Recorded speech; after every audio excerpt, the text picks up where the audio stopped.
Salutations, respected viewers. This is George from Ireland.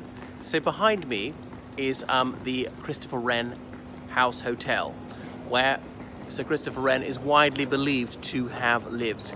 So he was born in Wiltshire in 1723, and his father was an Anglican clergyman, as was the case for almost every erudite man in this country back in the 17th century. And his father was later appointed Dean of Windsor.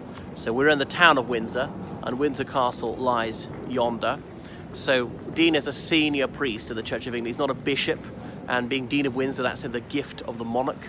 I know the Church of England obviously has the monarch as the supreme governor, but the Dean of Windsor was particularly close to the royal family because the royal family spent a lot of time there at Windsor. That's why their surname has been Windsor since 1917, their favourite castle, all that. But anyway, back to Sir Christopher Wren.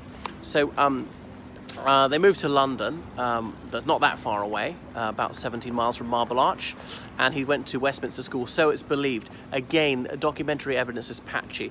Sir Christopher Wren's own fourth son, Christopher, wrote a biography of his father entitled Parentalia, which says that. Now, Christopher Wren definitely went on to Wadham College, Oxford, and the curriculum there was mainly classics, but he studied a lot of the sciences as well, and he was a real Renaissance man.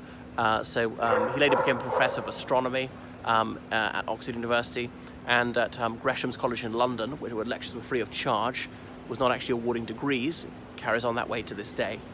But Christopher Wren, as I say, he was such a polymath, he dipped into all areas of mathematics and the sciences. In the 1660s, the English Civil War was over, the country was recovering, Charles II was back here under the Restoration, his family had been royalist, and Wren was fascinated by St. Paul's Cathedral, and it was built in a medieval style. How could it be improved, expanded, rebuilt? And then I suppose it was a stroke of luck for him that in September 1666 there was the Great Fire of London. Some people thought this was divine retribution because of the philandering ways of Charles II, who was far from uxorious to his wife, Catherine Braganza, the Portuguese princess. Despite her bringing a dowry of Mumbai, or was then back then called Bombaia, despite that, Charles II was a notorious womanizer, had about 18 children, but none of them with his wife. Anyway, then so the City of London had largely burnt down, including St. Paul's Cathedral, which was a golden opportunity for Wren to blow his mind designing this magnificent cathedral that stands there today. And he lived to see it largely completed. He died in 1710, not here. He died near Hampton Court, which is quite a few miles down the Thames, not in the palace, just close by, and he's interred in St. Paul's Cathedral, which he designed. And then it says there in Latin that, you know, if you seek his memorial, look around you, as in that splendid cathedral is his memorial. And he travelled extensively to Italy, and he'd seen what fabulous architecture they have there. Really puts anything here in the British Isles in the shade. An average cathedral in Great Britain or Ireland looks like a shed in comparison to a French or Italian cathedral.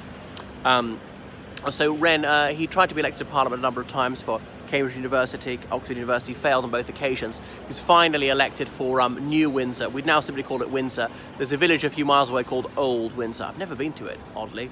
But what else about him and Parliament? Yeah, because graduates of the two English universities, they were elected members of Parliament. So I would be allowed to vote for wherever I lived, if I met the property qualification back in those days, and I'd be able to vote as a graduate of the university. Because the universities, they were outside the control of the city. They were independent bodies.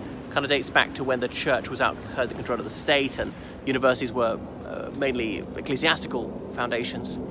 And that was only abolished in 1950. So until 1950, the university graduates had an additional vote. One for living wherever they lived and one for being a graduate of university. Remember, of course, until 1950, a tiny, tiny proportion of people went on to university education, perhaps 2% of the population by that stage. Back in Wren's day, it would have been under 1%, boys only, of course. So this is hard by the River Thames. Over that bridge is on towards Eton, the other side.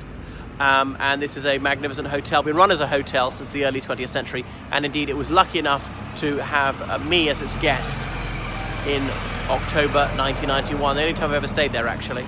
So it's not certain that Wren owned this one. It's widely believed that he owned this one. He certainly spent quite a bit of his life in Windsor.